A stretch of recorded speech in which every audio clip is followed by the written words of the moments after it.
but instead they just want to talk about gun control. And that's because you see DHS preparing for civil unrest. Headline, this was on Drudge Report over the weekend, and it's bombshell. DHS prepares for civil unrest as Obama poised to destroy the Second Amendment. That's our contributor, Susan Posel, and really just highlights the fact that there's 30,000 drones. Janet Napolitano was just in a House hearing last week justifying this, saying how it's all for public safety, that they're going to have tens of thousands of drones spying on everything imaginable in this country. And it's all to get ready for this economic collapse or the possible fight back against new gun bans or any other crazy policies that this administration or any other tries to jam down Americans' throats. And we've seen them saying that the new terrorism is going to be a lone wolf. It's some kind of American. It's white Al-Qaeda. They've been demonizing Tea Parties, returning veterans. You don't think we could see how this is all being added together? They want a strategy, attention against the people themselves in this country. That's why we're all getting armed. Nobody wants a fight, but Homeland Security has repeatedly shown that they do want a fight. And it's not just Homeland Security. The Army is in the news. The U.S. Army purchases riot gear as fears over civil unrest grow. Well, you know, and I know if you've been watching this program for any amount of time, the Army War College, police stations in Arizona, different parts of the National Guard and Army have all been preparing for the civil unrest with their own riot gear and everything else since at least 2008, before the economic crisis had really even truly begun, when it was just beginning, if you will. And they've seen all this coming. It's just disgusting. But you have Paul Joseph Watson reporting on this, the purchase of the riot gear, and how the recently leaked U.S. Army military training manual for civil disturbance operations outlines military assets used to domestically quell riots, confiscate firearms, and even kill Americans on U.S. soil during mass arrest. Yes, the manual says don't even fire a warning shot, just fire on people if they're believed to be rioters or basically otherwise causing problems. Fire on Americans. Will you fire on Americans? And they've done surveys at all these different military training institutes. You've seen entire units stand down, refusing to answer these surveys, but it's been going on for some time. It's a complex issue. I can't give you all the details here, but the government's ready. They're ready. They don't like individual Americans with rights. That's why they're so willing to embrace gun control at every opportunity. Whether you believe they staged these crises or not, you're damn sure they seized upon them. You can see it time and again, and I really hope they don't do it in this country. And here they are again. Government military to fly Predator drones over North Dakota, and they've got new FAA regulations allowing the National Guard to train with Predator drones with laser-guided bombs and missiles on domestic soil in North Dakota. And they've already been mixing the metaphors because they've been using drones in North Dakota in particular to spy on that farmer who was accused of stealing, I think, 6 cows or something. And here they are separately training for the type of Predator drones that actively use missiles and other high technology weapons. And you bet it's all coming home. Unfortunately, it is.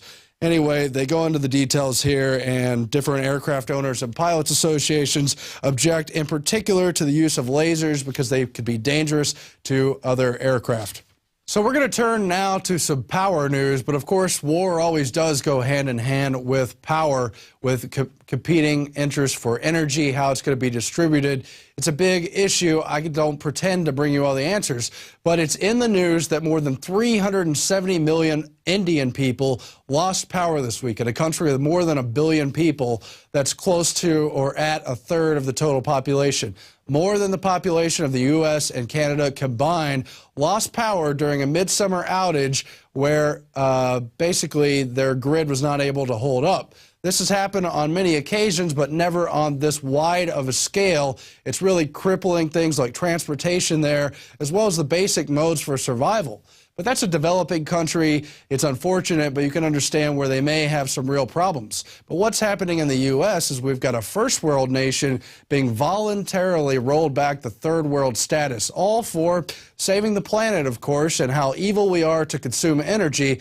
yet we don't get any real alternative energy solutions. We just want to shut down the existing resources for energy. I'm talking, of course, about coal plants. Yes, they've been dirty in the past. Yes, I think there's a valid argument over the environmental impact, but there's been a lot of upgrades at these facilities. Not all the coal plant facilities are eroding. A lot of them have implemented the new EPA standards to catch things like mercury vapors that are emitted and so forth and so on. Yet you see Obama promising to bankrupt the coal industry. You see Senator Jay Rockefeller in the key state of West Virginia using his Rockefeller clout to tell them, yeah, we are going to go after coal. And they're shutting down coal plants every week across the country. Just a couple of those headlines.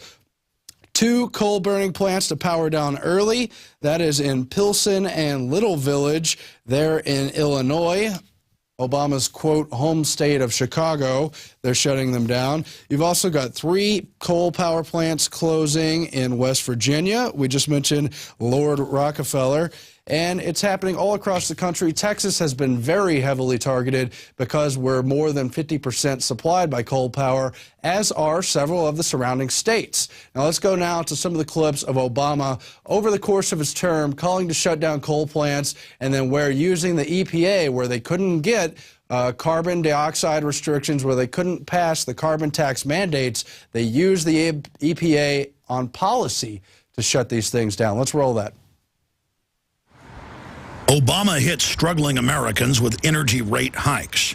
Following Barack Obama's vow to bankrupt the coal power industry, Americans are set to be hit with a wave of utility bill hikes as draconian EPA regulations drive up the cost of energy. So if somebody wants to build a coal-powered plant, they can.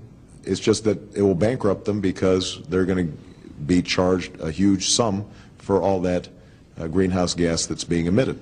The Obama administration's crusade against coal-fired power plants, which was launched on the back of discredited junk science about hyped global warming threats, has little to do with improving the environment and everything to do with lowering living standards by creating artificial scarcity. The EPA has now listed as harmful carbon dioxide that is part of the life cycle of the planet. New EPA rules dictate that utility companies will be forced to spend an initial outlay of $800 million to conform with regulations that mandate harmful emissions be reduced under the Clean Air Act. And yet power plants supplied by General Electric, one of Barack Obama's biggest campaign contributors, have received an EPA waiver and will not be subject to the new regulations. The new rules will exacerbate the problem of rolling blackouts, warns Donna Nelson, head of the Texas Public Utility Commission.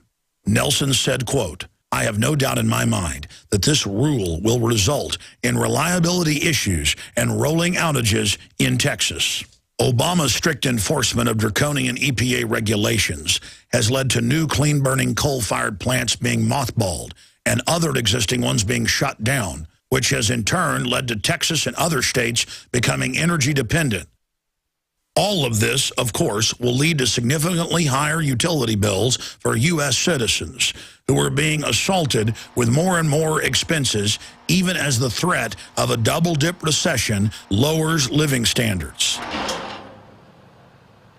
And these are economic sanctions being placed on the American people. I recognize there's a partially valid environmental excuse going on here. This is not about saving the environment. They're doing nothing to stop that. They're allowing the pollution to go on from many of the major polluters. They just have to get the carbon credits and play along with the game. This is artificial scarcity, not shutting down a power plant when it's reached its maximum ability, when it can no longer safely supply power, as we think probably happened with this Indian case. This is artificially setting limits for shutting down these power plants on the basis of the carbon emissions, and it affects real people no matter what the best arguments are for the environmental side of things. This is in the in the heat of summer and in the dead of winter, shutting down power when old people who are very frail and fragile can't afford to turn on their air conditioners, can't afford to turn on their heaters, respectively. And I live in Austin, where they have voluntarily signed up for these carbon emission limits. It is skyrocketing the energy prices, and they've just barely gotten started as they phase in these policies over time. I've actually looked at the charts and the way they have 3-time price increases, how Austin decided to voluntarily accept, I think, around 3 times the carbon limits they were trying to impose on the entire country, and it's just devastating. It's very devastating. But you think it's probably just about the energy and how we need a green future and we need renewable sources, and that is dinosaur energy anyway. I agree. I'd like to see some new energy come to market. I'd like them to stop suppressing alternative energy. But that's not going to happen overnight. It's not going to happen with phony green friends on the left who are really just dictators and occupationists in the Obama administration. Why do I say that? Because they're also going after rainwater. Yes, they've arrested a man in Oregon on the basis that he cannot collect his own rainwater. Sound incredible? It's true. Today, Jackson County, Oregon says it's your rainwater, and the country has sentenced a man to 30 days in jail and fined him $1,500 for the supposed crime of collecting rainwater on his own property. The man's name is Gary Harrington, and he owns over 170 acres of land in Jackson County. On that land, he has 3 ponds, and those ponds collect rainwater that fall on his land. Common sense would say he has every right to the ponds with the water on his property, but common sense has been all but abandoned. And here they are arguing that once it heads towards natural waterways, it's no longer your water, no longer the Earth's water, but the government's water. But the issue is, in fact, bigger than that. But I would point out, this has been in the media for over a week. I've heard the audio commentary from this guy, Harrington, and he's quoted in part as saying, when something's wrong, you just as an American citizen have to put your foot down and say, this is wrong. You can't just take away any more of my rights from here on in. I'm going to fight it. As you well know, they're going after everything from backyard gardens to lemonade stands, raw milk, Amish growers, Amish dairy people, you name it. They're coming after individualism in this country because they're pushing collectivism. Now, according to Oregon laws, one must obtain a permit in order to have a reservoir. But Harrington had the permits for the reservoir. In 2003, he was granted the permits, but the state reversed the decision, then come along to seize his rights to collect water, and now we're putting him in jail, which he's basically going along with as an act of civil disobedience, as an act of saying, if you're going to be a tyrant, then you be a tyrant, as a Henry David Thoreau move of saying, the best place in an unnatural state, in a corrupt state, is in prison, because that's the only place for a righteous man. Bad paraphrase of that quote, but it's on the record.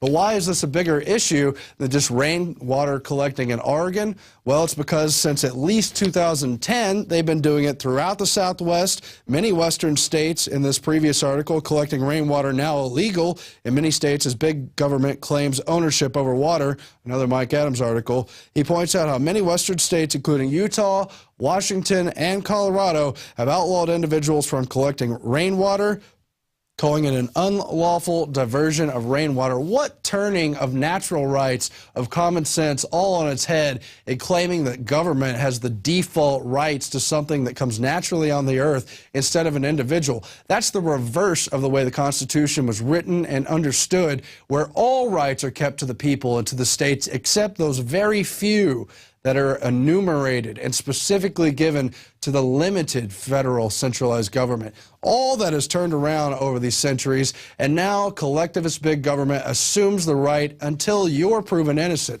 until you're proven to have some kind of individual right for something as necessary and basic to survival as water. The infringement on the right to things like collecting rainwater, which falls from the sky, total act of God, no intermediaries, there's no state function between where that rain falls and the individual or the creatures in the forest, but they want to control it. Who else wants to control it? The private sector does. They've been trying to privatize water rights around the world, again, to infringe on things like the individual's right to collect water. It happened in South America. Why? Because you've got these predatory institutions like the World Bank and IMF, which are just sister, twin, hydra, evil, deviant creatures that piggyback off of each other. And they say, well, we've got country A, it's in serious debt, they really need to reform. We've got a great program to correct their economic downturn and turn things around in maybe 20 or 30 years. So we're going to put on these really burdensome loans at interest rates we know the country can never pay back. And through that loan, which is sold to the people and its leaders on the basis of doing them a favor and helping them out of a crisis, as they're doing today in Europe with the crises going on there economically, they convince people to take on what is not only a predatory loan, but a predatory set of conditionality.